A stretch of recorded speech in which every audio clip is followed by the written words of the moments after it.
I've written down for the title today, it's a special day. It's a special day for all of us in different ways. But for me, it was Mother's Day in 2001 when I had the privilege of speaking from this podium for the very first time. And that was either 18 or 19 years ago, however you choose to do math. And I'd never forget that. It was the beginning step of an amazing journey for me. And that particular Sunday, I didn't get to do the whole talk. I shared the podium with a lady named Jan Brady. I thought about that, and I thought I should do the same thing. So I've asked Jordan Ash to share the podium with me this morning, and she's not going to be with us much longer. She's moving. She's not eternal, she's moving. And so, Jordan, would you like to come and share with us?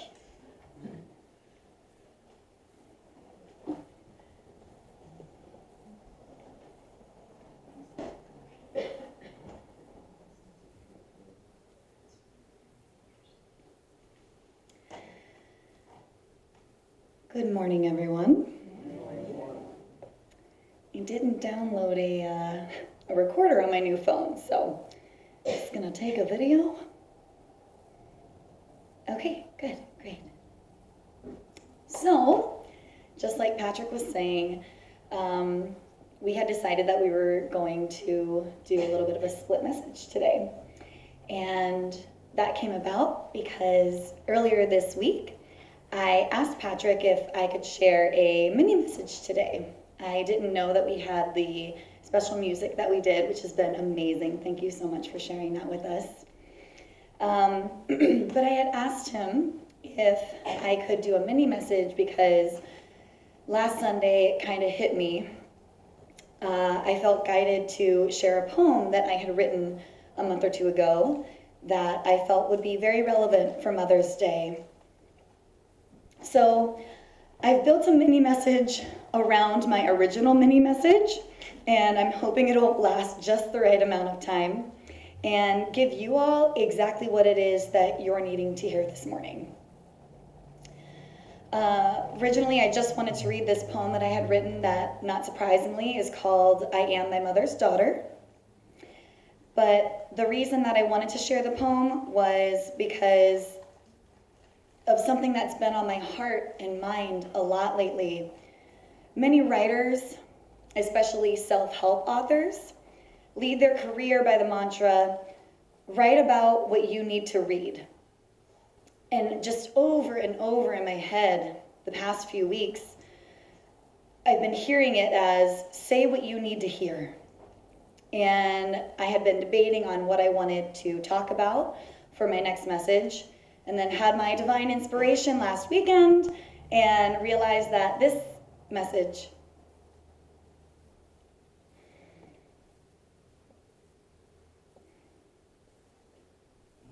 sometimes you just gotta shake it out. This message is exactly what I would need to hear today. And so I'm really hoping that at least one person can resonate with what I'll say.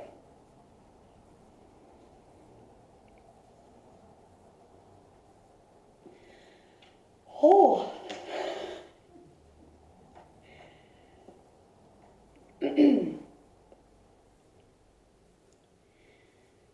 I am my mother's daughter.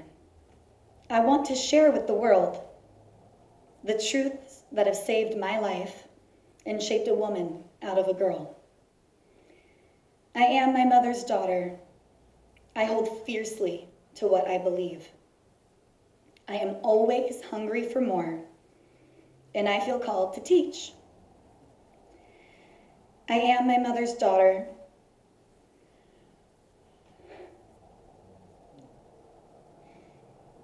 I love with all my heart. I give everything I have to the point I fall apart. Just bear with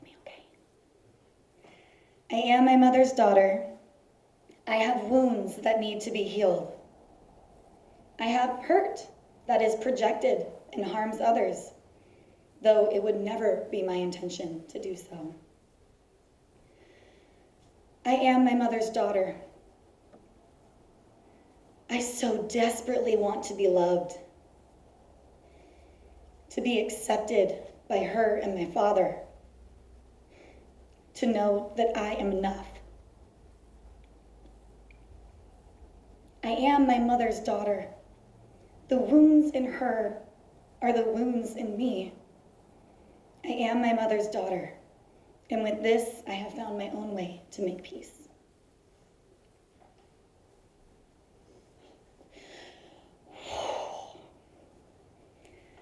It was a little bit more intense than I intended it to be. Sorry. For me. I wrote this poem because I needed healing. I needed healing around the fact that I don't have a good relationship with my mom. I've sort of touched on it before in other talks and messages that I've given, but I don't know that I've come right out and said it.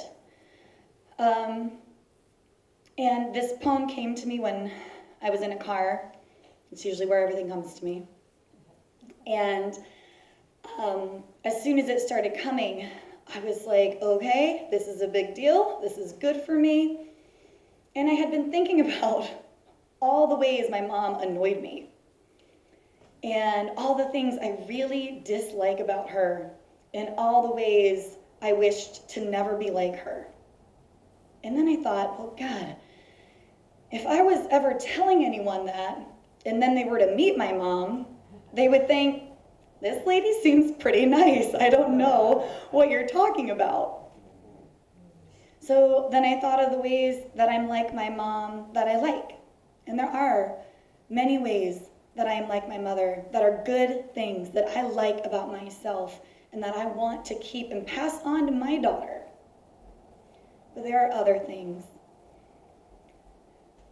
that I didn't even realize were the same between us until I got on this train of thought. And all the things that annoyed me the most about her are the things that are my biggest challenges to overcome.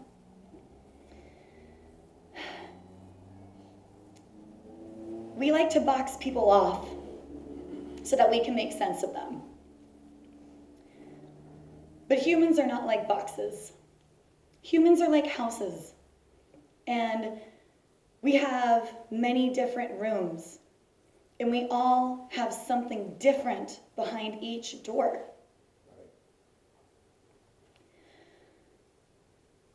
What is your house made of?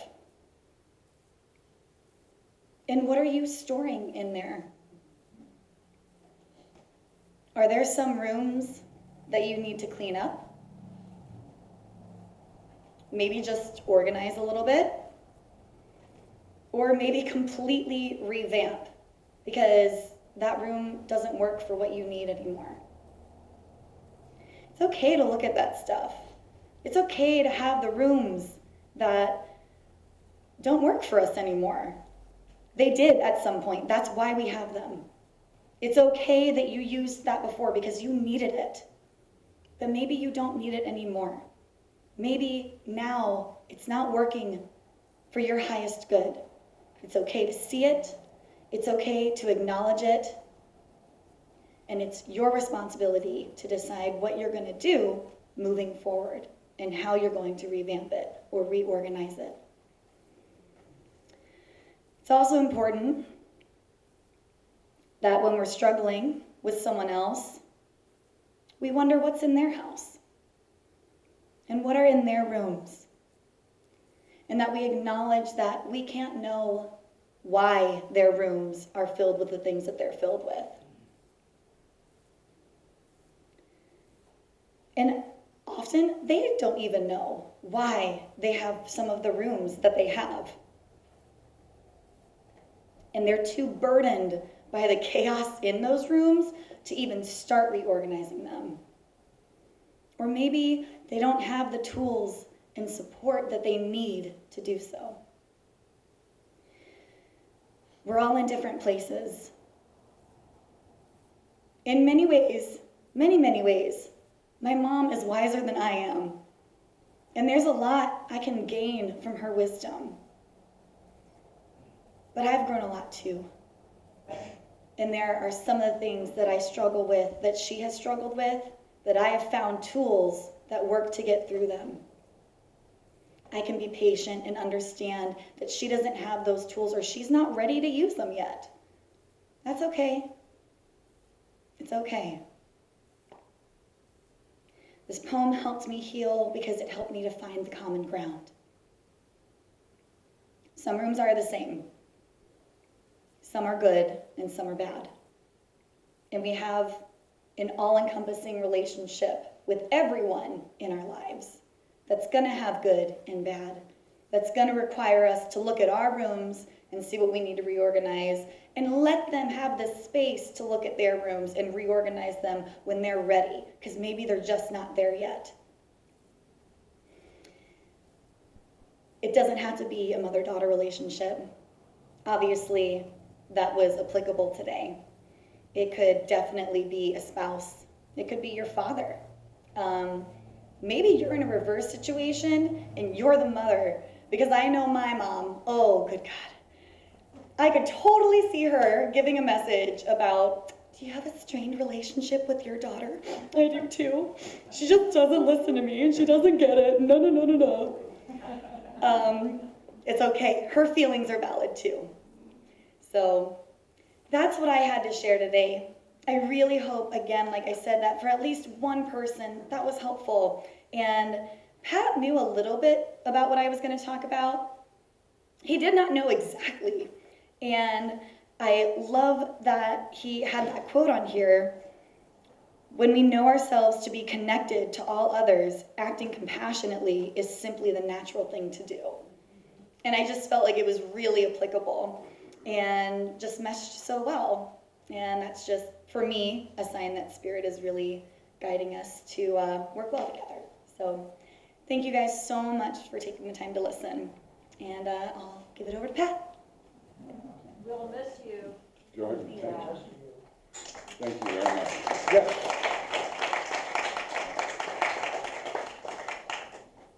Thank you. I don't need to say anything. I think I'm going to share with you what I shared 18 or 19 years ago.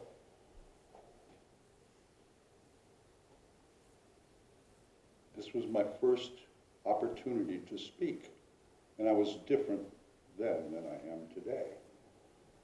But I started off by saying, you know, I've noticed that in this spiritual quest that we seem to be on, as I look in the congregation, most of the people there are women. I thought, there's a reason for that, maybe. And not just here, but in other churches as well. And I think that women, especially mothers, and not all, but just kind of in general, seem to be able to wrap their heads around and grasp this fact that there is an unseen connection that we have with other people. Mothers seem to have it with their children most of the time, not always. But I shared an experience in my life. I was on air crew from 1966 to 1970 in the Air Force. And most of my time in the Air Force was spent at Topeka, Kansas. But I was there very little because we did 6-week rotations, 6-week temporary duties. We'd go to Panama for 6 weeks and take care of all of the American embassies and installations throughout Central and South America. Then we would go to Mildenhall, England, right outside of London, and we'd do the same thing with Europe and Africa. Then we would spend 6 weeks with the Air Force Thunderbirds, carrying their maintenance team on their tours and their air shows. And then we'd spend 6 weeks in Vietnam. And I always told my folks and sent them souvenirs from Panama and South America and Africa and Europe.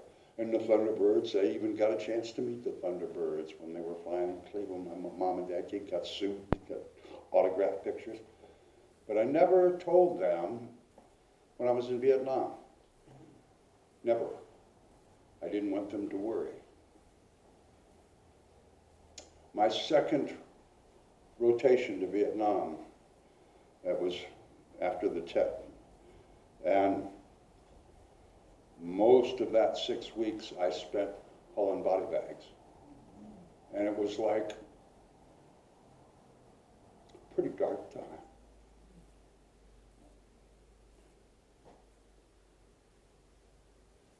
Out of the blue, I get a 2-page letter from my mother. It had been forwarded from Topeka, Kansas, my post box there. And it was only 2 pages, which was very unusual. My mother usually wrote 4 or 5 pages, clear out to the end. There was no white space. White space meant there was room left for words. She never left room. These were 2 one-sided sheets. I tried to find it to read, and it's, I don't know why we save things sometimes. We put them in a place and we can't find them when we want. But it said very simply that in times of war, our soldiers find themselves in places of great darkness where they witness the most hideous activities that human beings can inflict upon each other. And it's in those times when people like you, son, that have compassion and love and understanding and forgiveness, to use that. He said, the light that shines in the darkest places of experience is the light that shines the brightest. And as you're in these dark places, you have these gifts. It's your responsibility, yours and people like you, to shine that light. Because that becomes the hope of humanity.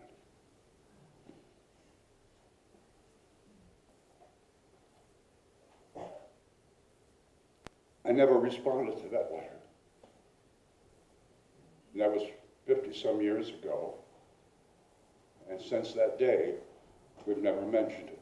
I've never said a word to my mother or my father that I've never been in Vietnam. They've never brought it up, never discussed it. That's pretty much the message I gave 18 years ago. But I've thought about it. And that letter made it proof positive to me 50 years ago that this unseen, invisible thread of connection exists. Proof positive to me. And I've tried to talk about that down through the years. And that wisdom that you shared about our light in the darkest of times.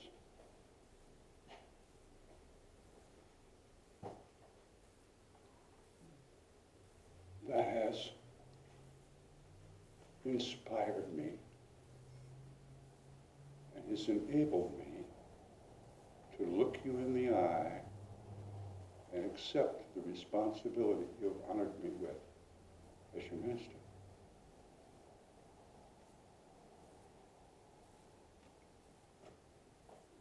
And may all of us benefit a little bit from those words of wisdom that my mother gave to me 50 years ago. And just to kind of follow up with what Jordan said, I love my mother very much. don't always get along. We're all human beings. But we all, even when it's maybe not such a pleasant time, maybe the interaction isn't going on, we all have something of value to share, and that means give and receive. Even when you're having a crummy experience, there's a nugget there for you to ingest and consider and elevate your consciousness and enrich your life.